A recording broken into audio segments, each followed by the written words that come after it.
Hi, good evening. My name is Jenni Ford. I am one of the clinical therapists here at Dayrise Wellness. I will be presenting tonight. I will be sharing my slides.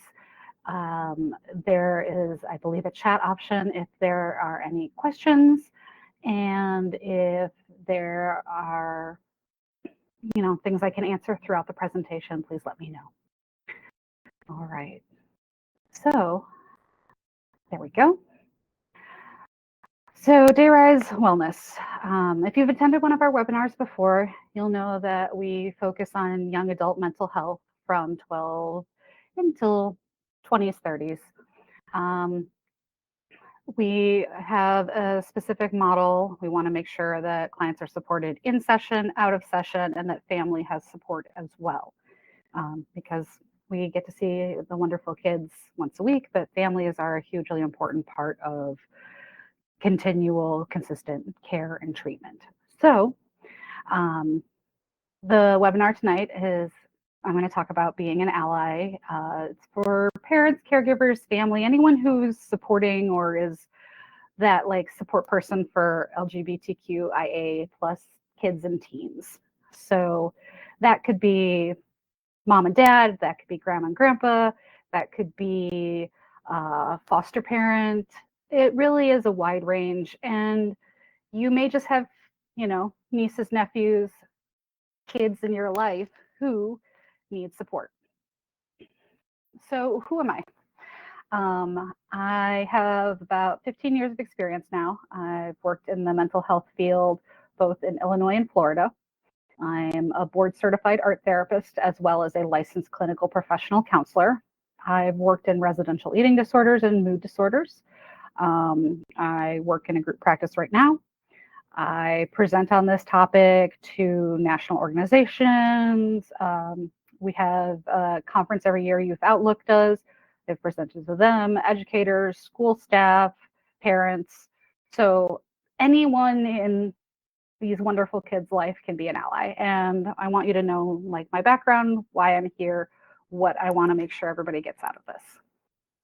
So the outline for tonight is you're taking a really big first important step, which is educating yourself. And that takes a lot of the burden off of kids. So we're going to talk about, what are some educational pieces? What are some maybe follow-ups that you can do?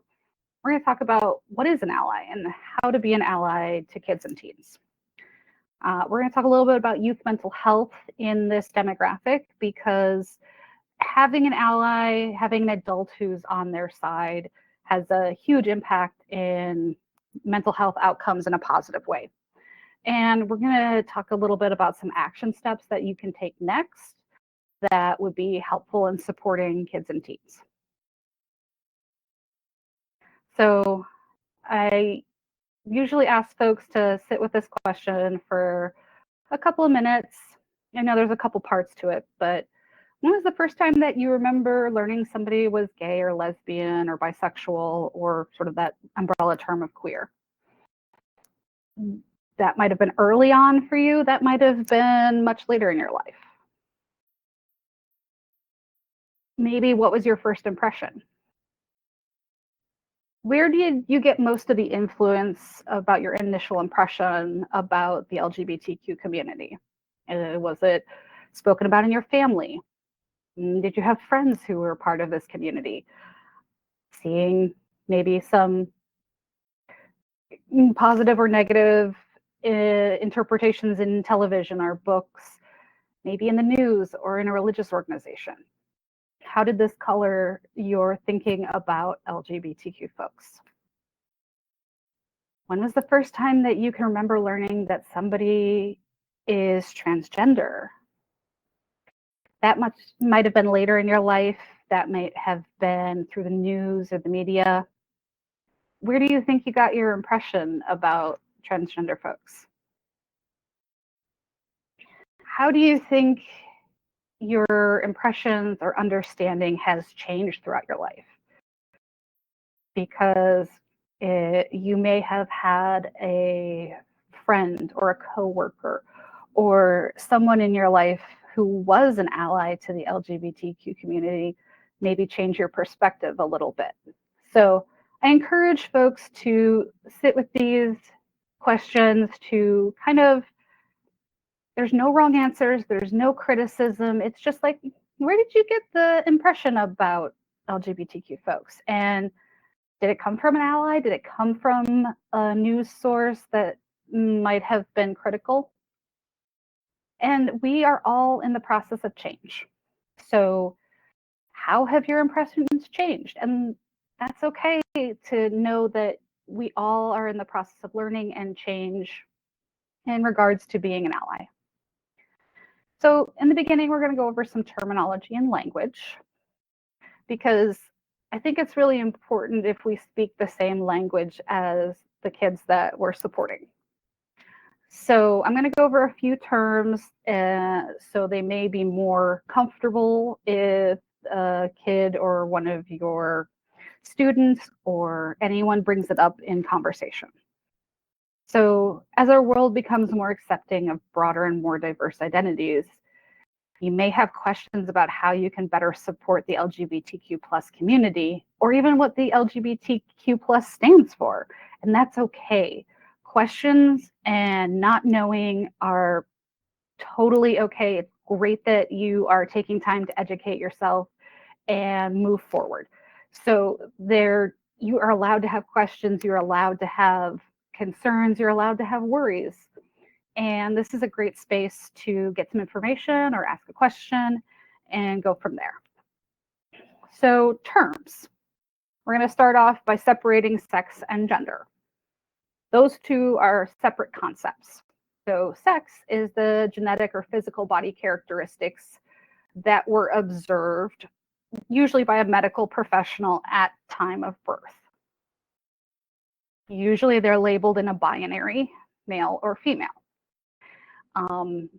Parents, children don't really get a choice in that in a hospital setting. Gender is a different thing from assigned sex. So gender is more of a expression of sex, not the biological sex you're born with necessarily. So a lot of times we think of gender and sex as the same thing because there is a fair amount of people who do align their assigned sex at birth and their gender. It's easy to make an assumption that that is always true.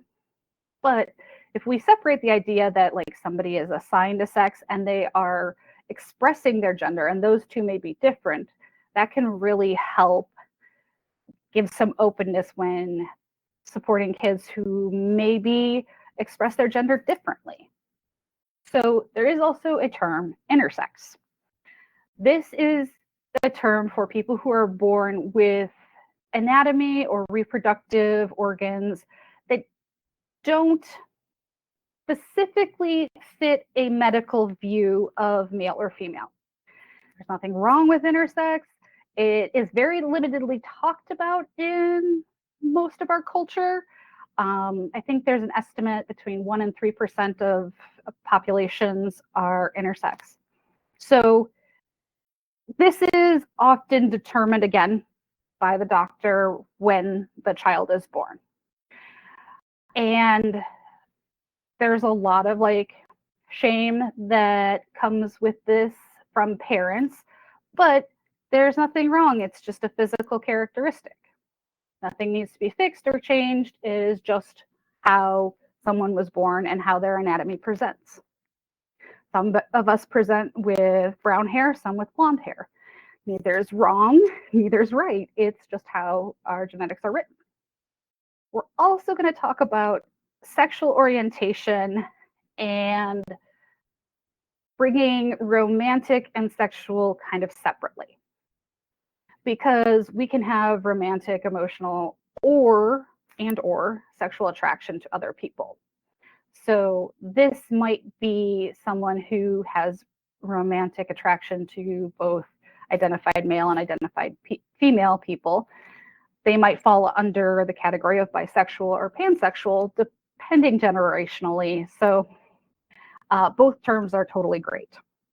Gender identity is this internal sense and feeling of being male or female or none of the above.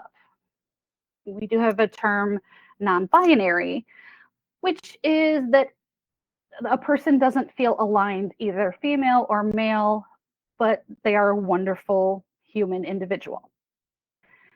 Gender expression is going to be how we present to the world.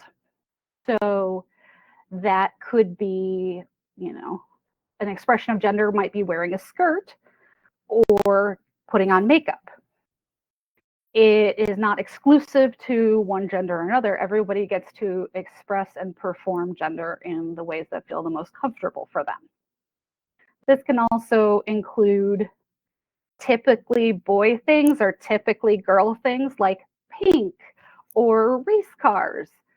I think everybody likes dinosaurs, but sometimes like they associate that with typically male.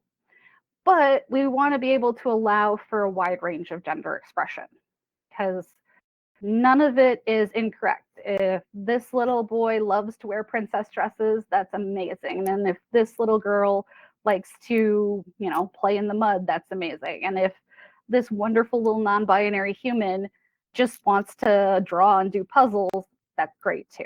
So we want to have room for identity, which is our internal felt sense, and expression, which is our external presentation.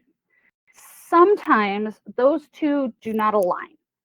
So our internal felt sense might be male or female or non-binary, but it may not be safe to have that gender expression in school or at home.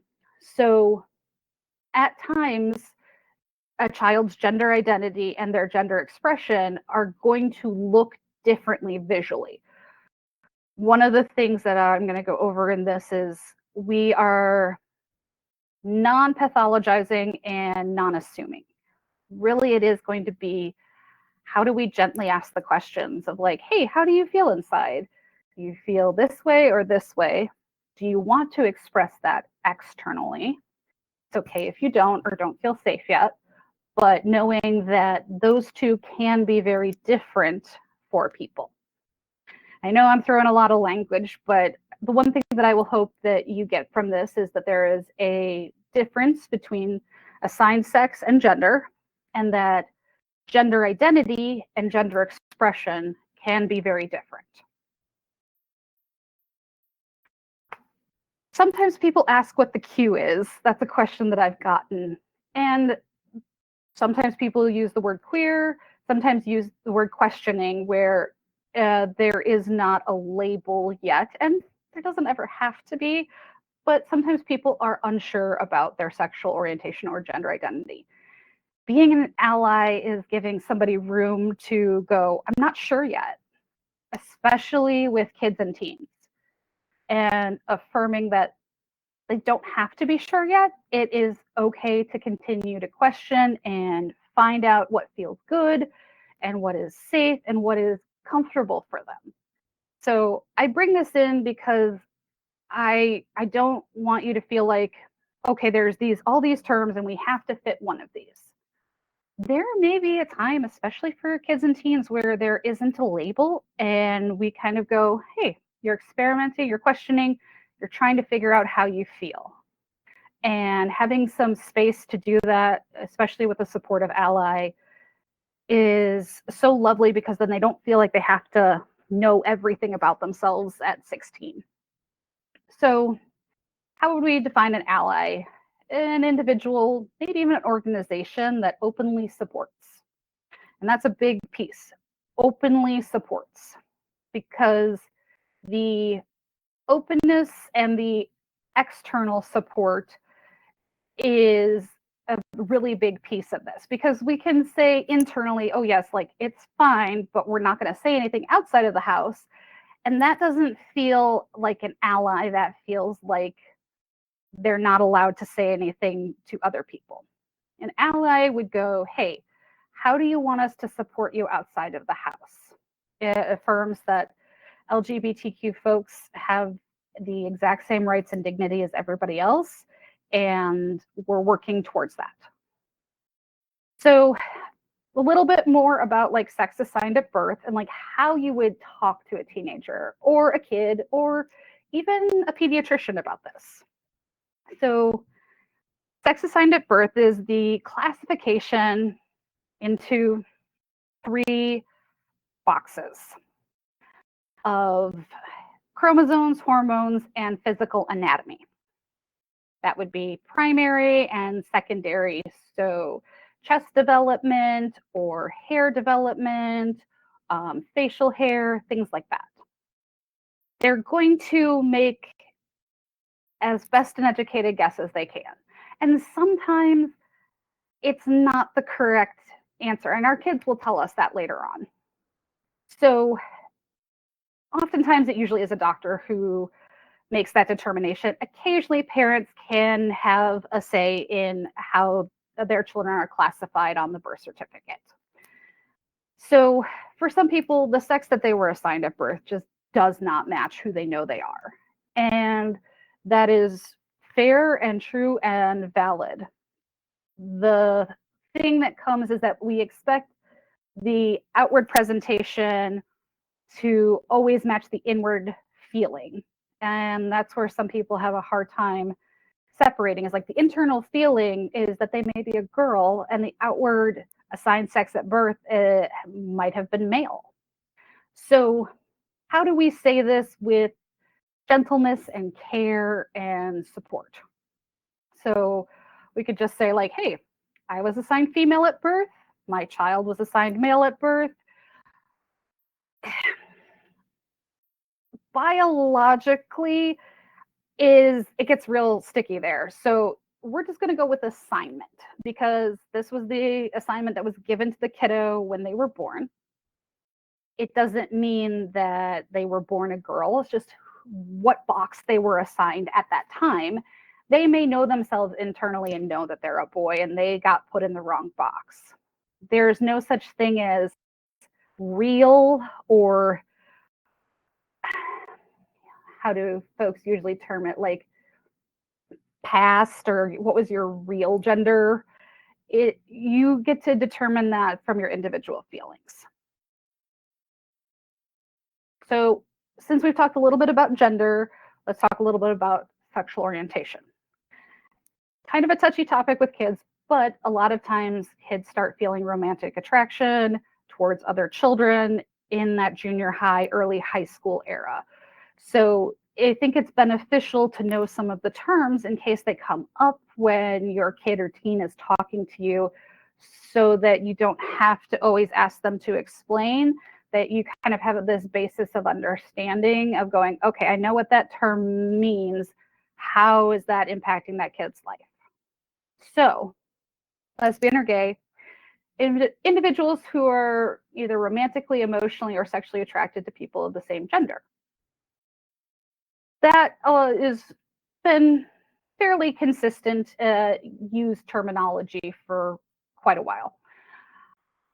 Bisexual, individuals who have romantic or emotional or sexual attraction to multiple sex and genders. Sometimes people take the bi and means one or the other, like male or female, but it is really just openness to multiple genders. Asexual is a sexual orientation that some parents either struggle with or have a hard time conceptualizing. So somebody who's asexual is somebody who doesn't feel or experience sexual attraction. Sometimes they do experience romantic attraction, or they see, humans are very pretty, but they have no sexual attraction and have no interest in like a physical relationship. A subset of asexual would be aroace. So aromantic, asexual. And that means that they do not have or have very limited romantic or sexual attraction to any other person in the sphere that they're in. So parents sometimes question this, and I really want to reassure you that like the kids that you're supporting, that you want to be an ally to, do know themselves, and they are wonderful amazing humans. So they may feel differently internally than you do as parents. So you might find a romantic attraction to somebody of the opposite gender. Your kiddo who you're supporting may not have a sexual attraction, but may have a romantic attraction. They may have no attraction to other people. And all of these orientations, great. More recently, I would say in the last 10 to 15 years, term of pansexual has also been part of the lexicon. So there's a pan and bisexual generally mean the same thing. Sometimes people who are pansexual also describe themselves as being interested in people not for their gender, but for their personality or for who they are as a human. They are very similar. Whatever the word or identifier that is stated by the kid is what we're going to go with, because it's how they're defining themselves, it's how they feel. I'm not going to quibble if a kid says I'm pansexual, and great, you really enjoy people of all genders. Queer is an umbrella term that is coming back in more fashion. So it is this great big sphere of anything outside of a heteronormative perspective. Heteronormative is that the concept of we just assume that everybody in society is in like a heterosexual relationship or has feelings for people of the opposite gender. So queer is just this umbrella term of like not heterosexual. In the past, it has been a very negative term, very abusive term. Some people might find it is still offensive. So being open that if your child chooses to use that, that's fine. Some older people and older generations may still find it really hurtful. It is something that is coming back into the lexicon as a positive thing, where it was often used as a really negative thing. And again, like, how do we talk about gender and sexuality? So another term that you may hear, which is good to know if you're talking to your kid about gender, is cisgender. So this is a person whose gender identity and expression and sex at birth usually all match up. So internally, they feel like a guy. Externally, they present as a guy. And they were assigned male at birth by observation by a doctor. So that we would qualify as cisgender, because all on the same side. Everything kind of matches up. So you might hear this shortened to cis, like, you know, my son is cis. Transgender, which sometimes is shortened to just trans, are individuals who their identity and expression are not aligned with their assigned sex at birth. And again, we always go from identity and expression. Those are the main things. We don't really judge on assigned sex at birth, because sometimes the doctors just pick a box and it's not the right box for our kids. If somebody chooses to, there is multiple layers of transitioning. So some of the teenagers I work with are doing social transition, which is more aligning their clothes or their hair or even their name to their internal sense of gender and how they want to present externally. Some people do choose to go through medical transition. And I do want to assure you that that is a well thought out, long-term process that is not a spur of the moment choice. So when somebody chooses to transition medically, there is a lot of steps, a lot of counseling, a lot of support, but I don't want you to think that transitioning medically or socially, either one is better than the other. Both are fabulous. And there's teenagers who have benefited from both social and medical transition, or just social transition. There's no right or wrong way to transition. So I also like to explain to parents that as much as it seems like it's a big change, most medical transition, like hormones or hormone blockers, are completely reversible if the child decides that this isn't, for them, or it doesn't feel like it meets their needs. So I don't want transitioning to be like this big scary thing. And a lot of times social transition, even just using the correct pronouns and name for a kid, is a huge step for being an ally. Specifically, there's the Two-Spirit community, which is specifically a broad term for Indigenous American people. I put it in here because occasionally it does come up as a question of like, hey, I saw the acronym, but it had a 2S behind it. What's that? That is an umbrella term in Western language, because Western language doesn't have the nuance that Indigenous language does to describe gender. So it's a broad term, but only used in the context of Indigenous Americans. So, beautiful filmmaker out of New Zealand that I really enjoy talked about, like, how do we move forward with this effort to be allies, this effort to support. It's how do we do the work instead of going, how does the kid do the work? I like this analogy. It's like someone coming into your house, stealing all your stuff and burning your house down, and then going, hey, we got to talk. We got to rebuild this house. You're going to rebuild it. And it's like, well, no, I want you to rebuild it. And I'm going to come back and see if you did it okay. If you didn't, we're going to try again. So it's not on the kids always to be the educator. It's not on the kids to always be the forward voice. We want to be allies, and we want to be doing the work with them and outside of the space that you're in with them, so that you come back, you've built the house, and they're going to see what went right and how to move forward again.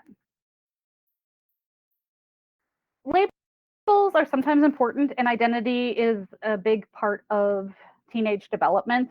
So here are some of the beautiful pride flags for different identities. So there is the lesbian pride flag, transgender. We have the progress pride flag, which builds on the original Gilbert Baker rainbow flag by adding both intersex, trans, and people of color, because we want to be inclusive.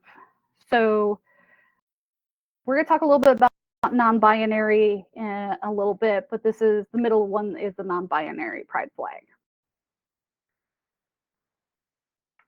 Here's the wonderful and difficult part, is that language continues to change. Like I spoke about earlier, queer is a word that is coming back into the lexicon, but for a long time was used hatefully. So part of being an ally is continuing to learn how terms are being used in the LGBTQ community. We really want to be able to go, hey, I understand what you're talking about. I, again, haven't covered the full range of terms and language and information, but I hope this is a great jumping off point for you to go, I want to research more about like different sexualities, because I thought there was only this and this, and there's a whole list. So as an ally, I really encourage you to continue your learning, so that if somebody trusts you and comes out to you and uses vocabulary, you guys are speaking the same language and they don't have to stop and educate. So this is hard to see, but about 75% 50% of LGBTQ young people who called the crisis line, and it's not all of them, have considered suicide in the past year. And that is an incredibly high number. Suicide is one of the biggest leading causes of death in this like 12 to 24-year-old age range. The added layer of being LGBTQ adds to that.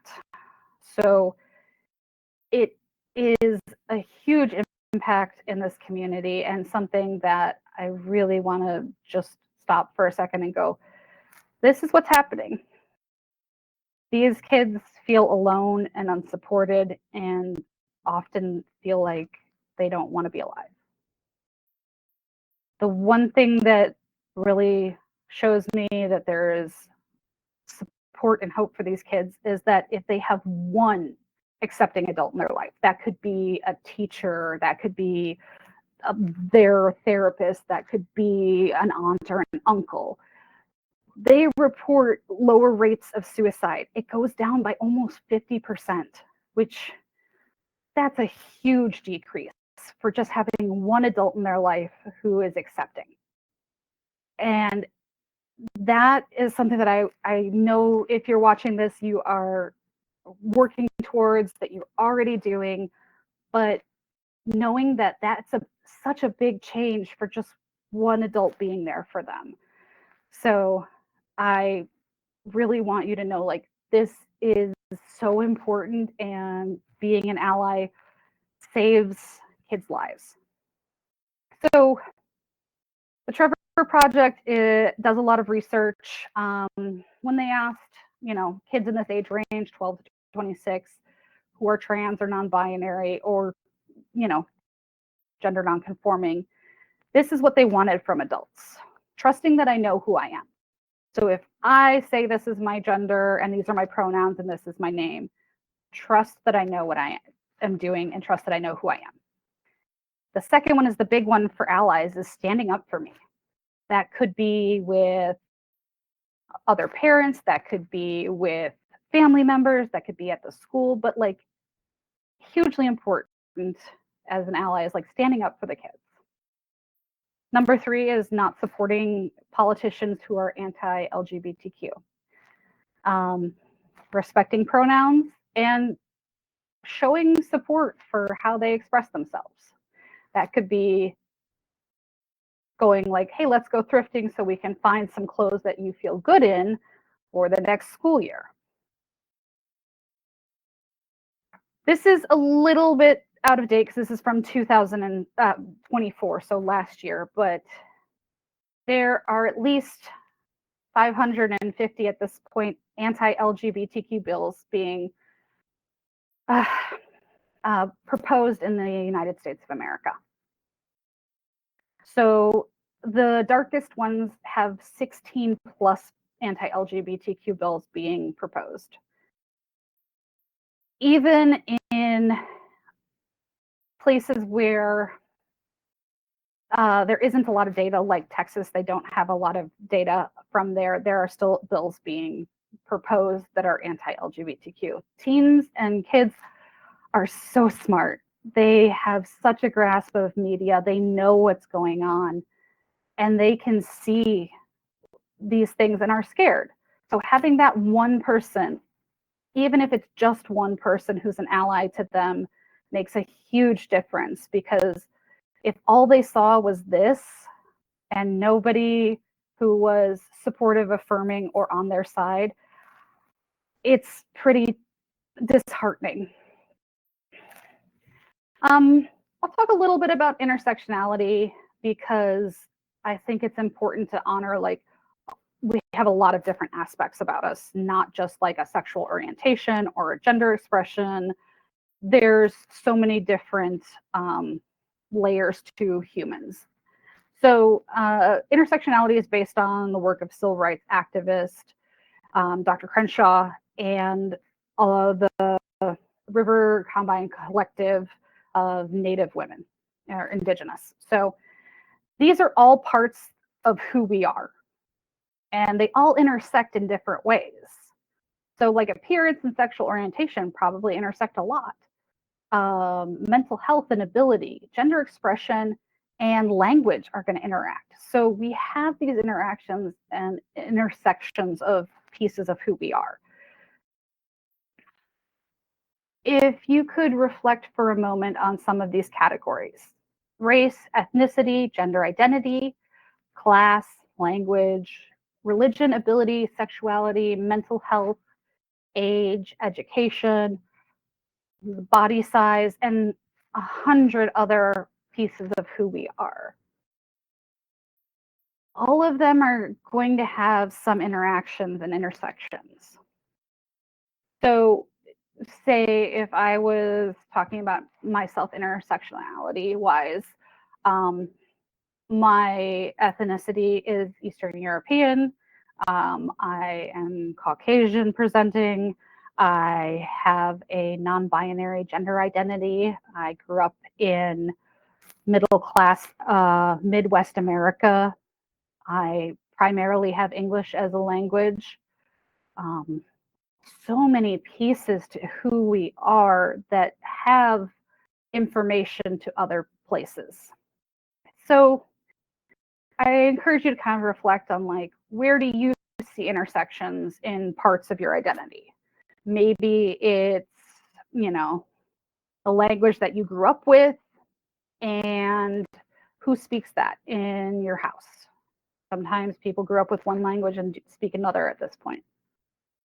Where do you think your kid, teen could face barriers in some of these: gender identity, ability, sexual orientation, mental health, education?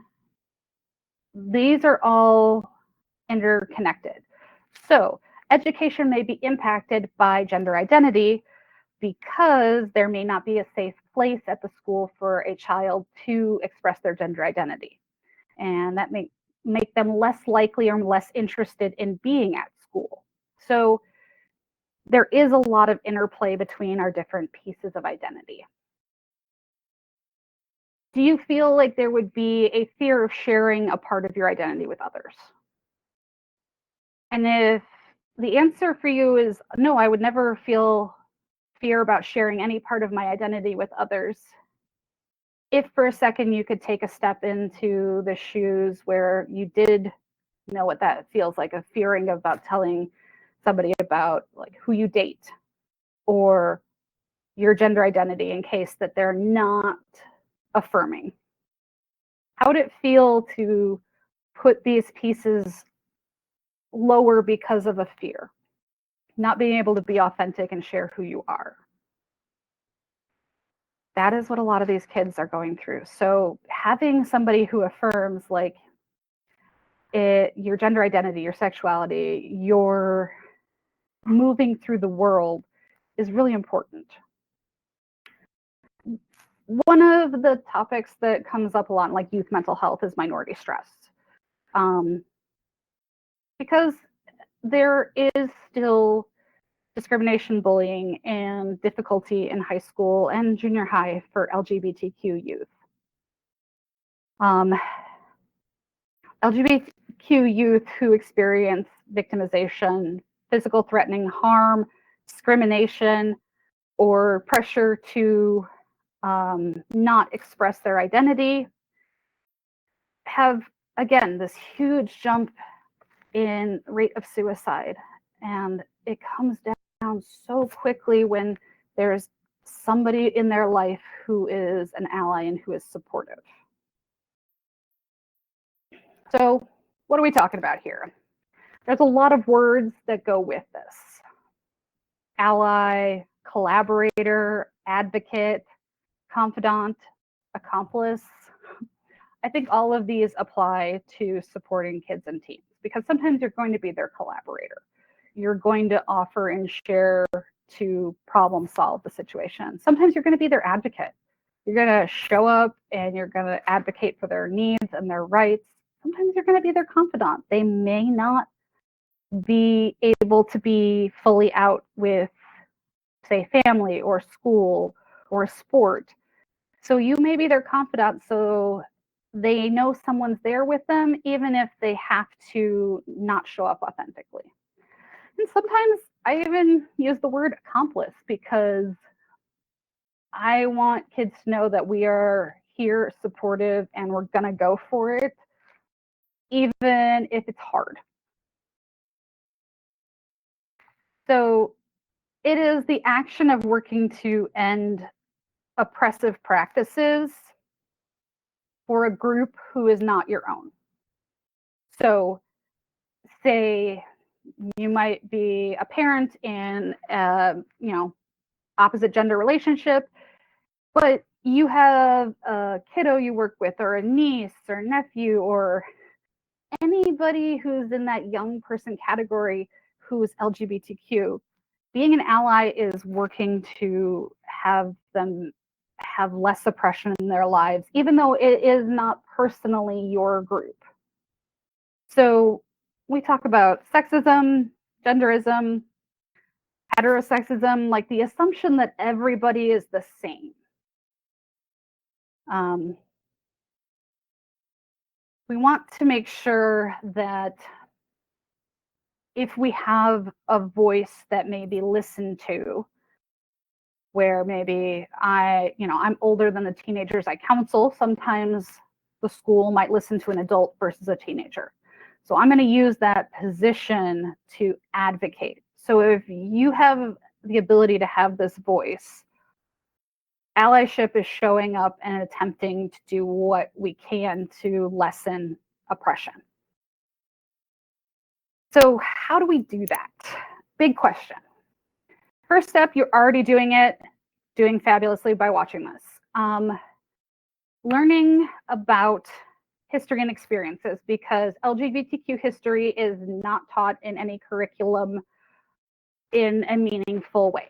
So that will help you understand like some of the issues these kids are facing, because you might not interact with them.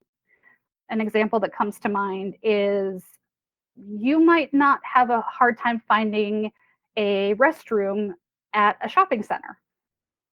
You would, look for the sign, you'd go there, and somebody who is non-binary or trans might not feel comfortable in that environment and may not go to that place, or may not enjoy a drink at the movies with their friends because they're worried about going to the bathroom. So educating yourself on like, what are some of the barriers? What are some of the things that are impacting these kids' lives? Because when we know and are educated, we can start to speak up about it. Listening to hear, not to respond, which is a very difficult thing for all humans. We really want people to take in the information, the stories, the experiences, the difficulties, and not respond with a, but wait, this is the experience that they're having.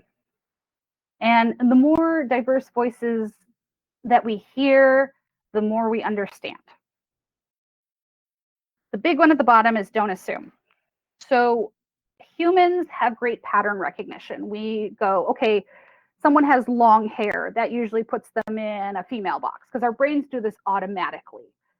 But we have to take that step back and not assume that a characteristic or gender or sexuality is visually understandable. We try and say, like, everybody should assume that there could be somebody LGBTQ in all the spaces you're in, whether that's work, friend groups.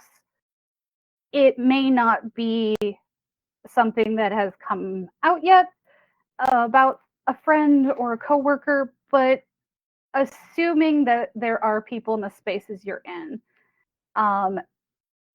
so that you might not say something that is detrimental. And also, if we always assume people are straight, it's really hard for LGBTQ folks to go, but I'm different. So trying not to visually assume, or just assume that, like, from a heteronormative perspective, is really important in being an ally. This is the big hard one. Speak up. It can be really difficult to do this step. It can feel awkward and weird, but if you hear somebody saying something that is derogatory or offensive, it's okay to go, hey, why is that your viewpoint? Or I'm not sure I understand. Can you explain to me why you think that like that's okay to say? It feels hard at the beginning and it gets a lot easier as we go on. It can be a great practice with some anonymity. If you start practicing, maybe you'll see a comment online and being able to just say, hey, like that's not okay. LGBTQ teens are not a punchline in a joke. As an ally, it's our job to respect and hold the space. And that can be that somebody is out to you, but not out to everyone. So this is a big one for like parents or caregivers is if your teen, your child trusts you and comes out to you, it is their decision of who they come out to. Even if it's another parent and they're like, it's not okay to out somebody without their permission. So having the conversation of like, I'm so glad that you trusted me with this information. I really appreciate it. Who's allowed to have this information and who's not, so that I know that I'm making sure that you're safe. And again, this may even be like, hey, I'm not ready to tell dad yet. It is part of being an ally to not out a child, even to a family member, another caregiver, a school. It's when the child is ready and you showing up to support them, not outing them prior to them being ready. So here are some things that I suggest. If you have any amazing LGBTQ youth in your life, listen. Oftentimes, they're really hopeful that people will hear them. So being open to learning from that listening experience. Also recognizing we cannot completely understand the realities that they go through because yes, high school is high school, but they have a very different lived experience than maybe you or I did. So if they're open enough to share their lived experience, let's listen. Here's the other thing. Listen when a child gives a polite correction because mistakes are going to happen. Like you might refer to them with the wrong pronoun or the wrong name or say, oh, their boyfriend. No, wait, no, their girlfriend. It's okay. We want to apologize. We want to correct the language and we want to move on. As much as it's, kids are amazing. Sometimes they're a little embarrassed by us. So they want to be honored, but they don't want a big deal. Continuing to be educated and informed, like seeking out more information about terminology, asking questions and not being afraid to say, hey, I don't know that yet, because that leaves openness for you to keep educating yourself and not saying, hey, kid, you got to explain everything to me. It's okay to say that, hey, this is new for you. And if you feel awkward, you can say so. This is not a judgment space. It's just like, hey, sometimes when things are new, they're weird or a little awkward, or it's hard to, change a name that you've had in your brain for 15 years. It's going to take you a little time and be a little awkward at first, but it doesn't mean you're not going to try. We just want to go, hey, it's still a little hard yet, but I'm going to keep going. Again, speaking up, kids don't always know how to advocate for themselves. It's a skill we've all had to learn, but having a model to learn off of is a really important thing. So part of being an ally is like showing them, yes, someone's going to advocate for you, but here's also how to advocate for yourself. we, you know, we want to make sure that everybody is able to state like, hey, that's not an okay thing. But often children fear talking to adults in a critical way of going, hey, whoa, that's not an okay joke to tell. But if the adult can step in and go, whoa, Uncle John, we don't say that word in the house, kids can go, okay, somebody's on my side. That's how we advocate in like a pleasant and positive way. So, last one on here is being reassuring. Oftentimes in this age range, they feel like if they share who they are and it doesn't go well, their life is just crumbling. So, really reassuring that, like, nothing about your feelings have changed. It may take you time to change and digest and work, but you always are supportive of them, whether that's a parent support like love or a caregiver support like, hey, you're always welcome at the after school program. I'm so glad you came out to me, but that doesn't change how much we want you to come play basketball. Remind them that they're still cared for. Nothing's going to change in that. And you respect them for being open. You're so appreciative that they trusted you. Giving them that reassurance that this isn't bad or wrong, because they really struggle sometimes to feel like, oh gosh, if I say this, no one's going to love me. If there's something at like your work, or if you work at a school, or if there are other places you interact that are things that you feel like you can change that are helpful for equality and make a big impact on somebody's life, it could be as simple as designating one bathroom in the whole building as gender neutral. That can be huge for a teenager. Being vocal in other places outside of the home or where you're a caregiver or, one-to-one interactions with your teen. Coming out and going, hey, I am proud to support LGBTQ teens. There's so many great support areas and groups in this area, like PFLAG. There's different groups of PFLAG, parents, friends, and family of lesbians and gays. So this organization, I think, has been going on since the 70s and was started by a mom who was adamant that she wanted to show up and support her son, and has grown into this amazing support network for parents and friends. And it's a great way to show that, like, yeah, you're committed to being an ally, but also you get support too. Normalizing pronoun use. So I list my pronouns in my email signature. It could be, hey, I'm going to meet somebody new, and I say, hi, I'm Jenni. My pronouns are she, they. I can use them interchangeably. It's whatever you feel the most comfortable with. That gives this open door and opportunity for somebody to also share their pronouns. I know it seems a little clunky at first, but the first time you see a teenager go, oh, I get to share who I am and you're okay with that, it's not going to feel as clunky anymore. This is probably the biggest ask that I get as a therapist for teenagers from like 12 to 20 is that if they got nothing else and somebody respected their pronouns, they'd probably be okay.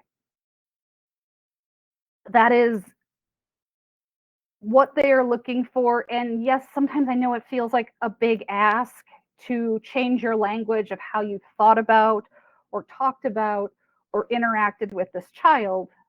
But this is probably the number one thing that comes up in sessions is, I'd be doing okay if they just said my pronouns right at home. Not even at school. It's just, hey, if they did this at home, I think that I'd be doing better. So this isn't all of the pronouns that are in use at this point in the English language. I use she and they interchangeably because I identify as non-binary. But I feel like both are acceptable and both feel comfortable for me. Sometimes people only feel comfortable with one set of pronouns, and sometimes people have different sets that feel okay for them. We're going to respect which ones that are asked for or our kids are stating themselves. Excuse me. All right. I know that it sounds both easy and hard at the same time, and I want to honor that. There's no bad way or wrong way to start to become an ally. It's small steps over time. So nobody is asking you to know everything or be informed about everything. It's like, okay, what's the first step that we can start with? So encouraging other people in your sphere maybe to think about being vocally an ally too, because there's a difference between being vocally an ally and sort of non-vocally cheering from the back. So encouraging people who you feel are open to supporting your kid, your anyone you're in charge of who's younger. Again, that's the visibility. That's the I am going to stand up. I am going to say something. Again, learning about issues that are important to them. There are some of the high schools in this area who have non-gendered changing rooms for trans and non-binary kids, and it's a life-changing experience for them not to feel fearful when they have to change for gym when they already don't want to run the mile as is, but to come into that with anxiety and fear and maybe I'm not safe. It's so much better when they're like, yeah, I just changed for gym and I hate running the mile, but like I'm okay going to gym now. So learning about like what are the issues that your young person is going to have, and maybe like how your community responds to LGBTQ folks. Taking care of people in your life. This might be, hey, you're this person's support person when they have to go to sports. They might not feel very aligned with what they're being asked to wear, but knowing like, hey, I'm going to show up for them, I'm going to cheer for them, I'm going to take them out afterwards and we're going to process and talk, maybe get ice cream. It's taking care. And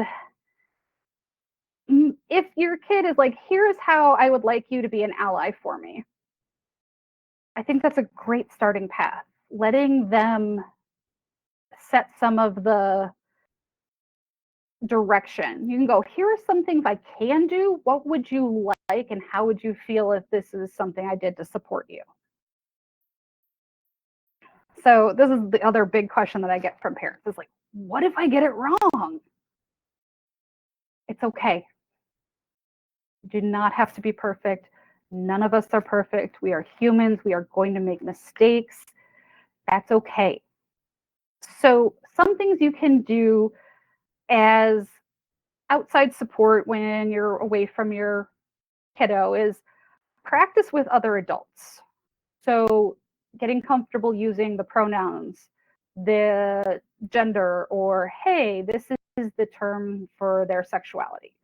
So that could be as simple as being like, okay, you and your partner sit down, or you and your friends sit down, and we're like, okay, we're going to have a conversation about everything this kid likes, but we're going to use the pronouns that they're asking for and practice with each other.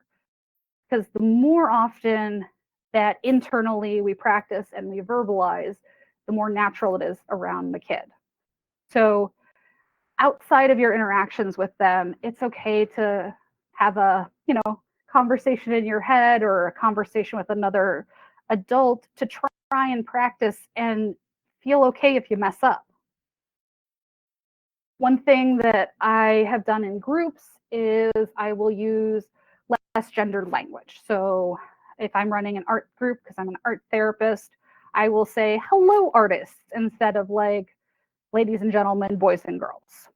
Or I'll say kids or folks or humans, because that opens the door that nobody has to feel like, ooh, I'm not a boy or a girl, or I don't feel like this is safe. It's like everybody in my groups is an artist. So that's how I'm going to address, like, welcome to my group, artists. I'm really glad you're here. Again, it's okay to make a mistake. You can acknowledge it, correct yourself, and move forward. I don't always love do's and don'ts, but I get asked a lot of like, okay, what do you do and what shouldn't I do as an ally? One of the big do's is you get support too. It is great to be an ally to this kid, whoever that child is in your life. And that doesn't mean that you don't have feelings about maybe their gender or who they're dating. It's okay to have those feelings, but I always encourage like parents and caregivers to get your own support to process those feelings. Because the more we can kind of go, okay, I'm gonna process my feelings, but I am gonna show up affirming and accepting for this kid right now, it is so much lighter for the kid, instead of going like, well, I kind of hoped you were going to have the, wedding, but now are you going to have a wedding? That's a lot to talk about with a kid. So I do encourage parents and caregivers, grandparents, family members, going to get your own support and processing through what you thought this kid was going to be and who they are and who they actually are. Because sometimes we have a picture in our brain of like, oh, they got assigned male at birth, they're gonna be this traditional male role, and things might shift, and you're like, oh, but I expected them to do this. It's okay to have that thought or feeling of like, oh, I had an expectation of who my kid was gonna be, but I encourage you to get support outside of your kid to process what that is. Working on accepting and supporting them in home and in public. And again, I do generally let the teenagers lead of like how much public support they want, but really working on like, okay, I do want to support you publicly with whatever you're comfortable with. How do we do that? Because at home support is fabulous, but also in public really affirms that this is just a kid and they just need support. Do continue to be the person that they trusted to share their identity with. If they trusted you to come out to you or share that who they're dating, you're doing a great job. And I want you to continue to be that person that they trusted. So just, working on support and consistency, because that's what they really need. Don't expect kids to know everything just yet. The ages 12 to 20 are a huge developmental range. So something that may feel great at 12 might not fit at 20. So I've had kids who have come out as lesbian in early high school and later on go, well, I think I'm more bi. Is that okay? And it's like, absolutely, that's okay. Because we learn about ourselves as we age. So not expecting them to know everything yet, but trusting this is where they're at. They're sharing it with me. Let's honor where we are now. Big one that is something I hear in session is like, don't ask if it's just a phase. We want to have openness that their identity is allowed to change as they age, and they're allowed to change labels as they age, and that's okay. A difficult one, if you suspect that the kiddo that you are supporting may have a different gender or sexuality, letting them come to you when they're ready. So it's not going, hey, I think that this is happening. Is this what's happening? It puts a child on the spot and they can become shut down or defensive. So as hard as it is to take the step back and let them process in their own time, letting the kids come out when they're ready. Big one, don't out a child in any way to anyone unless they are comfortable with it. Could be the school social worker, could be other family members, could be grandma. Having discussions with the youth that you're supporting of like, who is it okay to say this to and who is it not okay to say this to? As a therapist, I get a really wonderful task of, hey, I'm going to trust you with my name, but you're going to have to use a different name when you talk to my parents. Absolutely. I am happy to hold that in this space and use the name that feels great for you, but also honor that maybe you're not ready to be out to these people just yet, and I'm not ever going to force that. Using more inclusive language. This can start to feel a little different, but once it's practiced, it's really helpful. So there are some older terms that we probably will avoid saying because they are generally seen from a medical perspective and an inaccurate medical perspective long ago. So they're things that are not helpful, they're not useful, and they're not actually true. So there's a column that we kind of avoid because nobody's born female or male. It's a doctor decision of which box you get assigned to. So if we use the word assigned, it gives kids room to go, okay, well, I got assigned to this group, but I really feel like I want to be in this group. That's okay.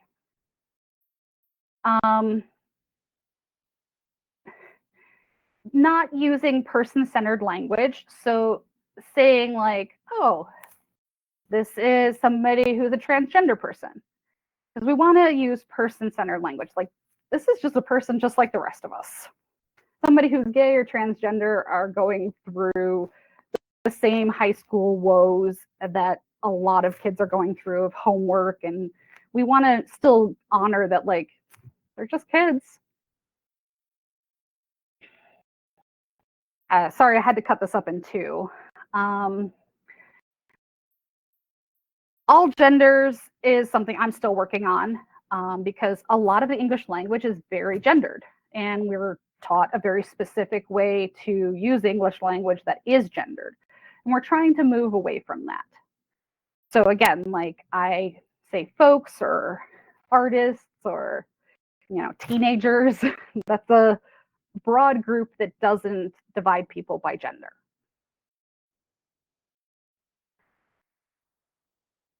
As an ally, sometimes you get the wonderful privilege of a kiddo coming out to you.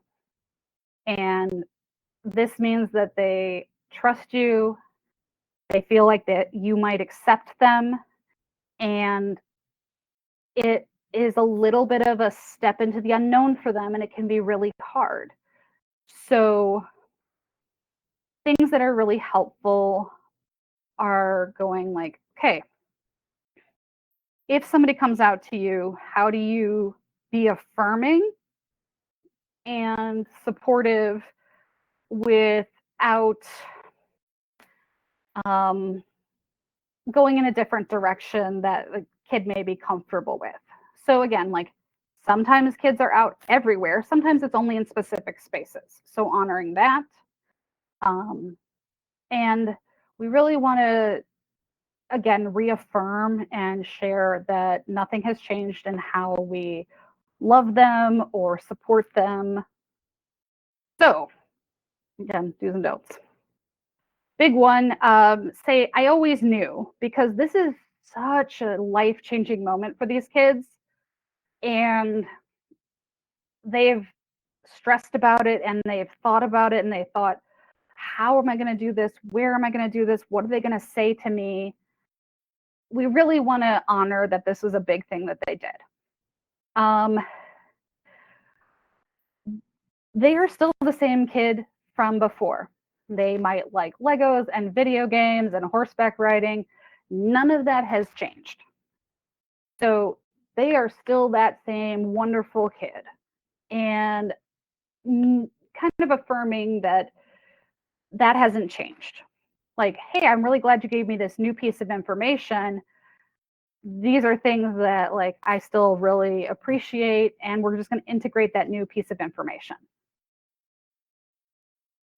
Trying to let them go at their own speed, which can be difficult because you probably want answers to questions and they may not be there yet.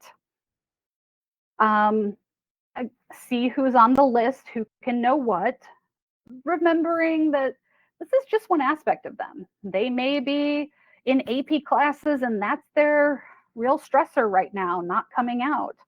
They may have a competition coming up that they're thinking about, and they wanted to share who they were with you, but they're more focused on training right now.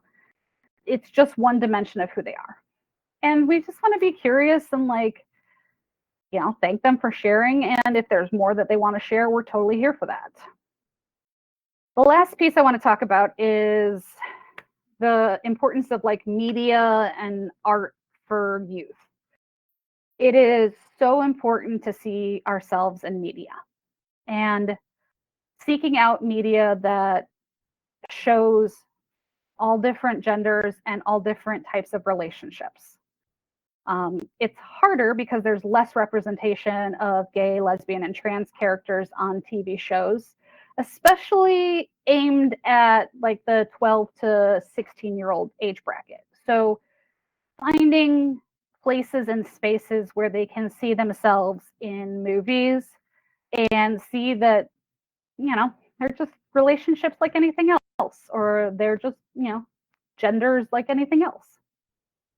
So I always encourage people, both in your own education and to share with the kid you're supporting, to find ways to experience LGBTQ media. It also goes and allows them to think of hey, that might be more aligned with who I am. So these are different arrays of Doctor Who, Buffy the Vampire Slayer. There's Owl House, which is an adorable cartoon for ages 10 to 15 that talks both about gender and romantic relationships. So I really encourage people who are allies both to consume and to share LGBTQ media with youth. And all of these are network broadcast, totally in that 10 to 17-year-old range. So it is harder, but there is media out there that you can find that has decent portrayals of queer people and can be really relatable to kids that age. The other thing is selfies. And sometimes teenagers get a little bit of flack for the amount of selfies and portraiture that they do, but I think it's a great way for them to see change, to get validation, and to kind of re-author their story. They get to, be who they are. They get to be with their friends. They get to try new things and clothes and hair and expression. And they have a record of that to see, this felt really great, or this one maybe isn't for me. And to have some positive sense of self, because that's a huge part of development in this age. And one of the things we can do to be allies is helping them find some positive sense of self. And that could be through media, that could be through creating art, that could be through poetry. There is so much out there of queer art and creativity that I think allies could help connect kids to. It was actually one of my kids suggested Owl House to me because we were talking about gender, and I was like, I don't know, it's a cartoon. And it's fabulous. I love it. But if I hadn't listened to what the kiddo was saying and why it was important, I probably would have missed out. So the media portrayal, if we can find positive ways to connect them both with art, literature, and movies, visuals, is really important. This is a handout that I oftentimes use with kids, but it's also fun for adults to do. So we're going to separate gender identity and expression into two categories there. We're going to talk about like emotional attraction and sexual attraction, because sometimes people only have romantic attraction and don't feel sexual attraction. And you get to kind of figure out where you fall on the continuum, because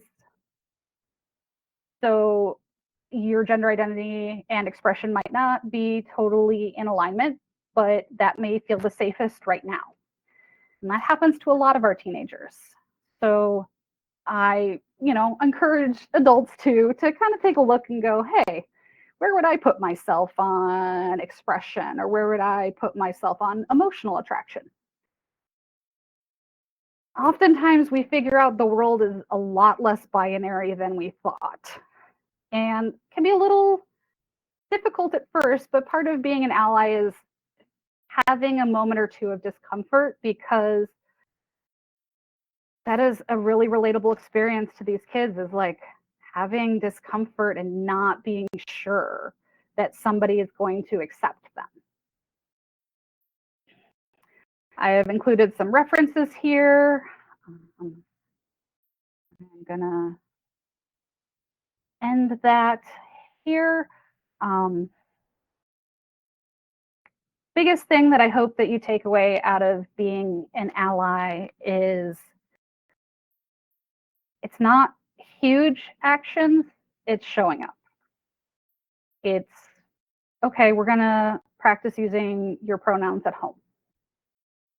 It's, okay, let's go to the Goodwill and find you some clothes that you might like, and you could try and see if they fit well with your expression. It's being open to going, hey, let's not say that in ever or in front of the child or about the child. It's those moments where you may find some discomfort, but knowing that you are helping this kid have less discomfort. I hope that this has been helpful as a starting point for allyship. I always encourage people to continue their learning, and I very much appreciate your time this evening, and hope you have a lovely evening.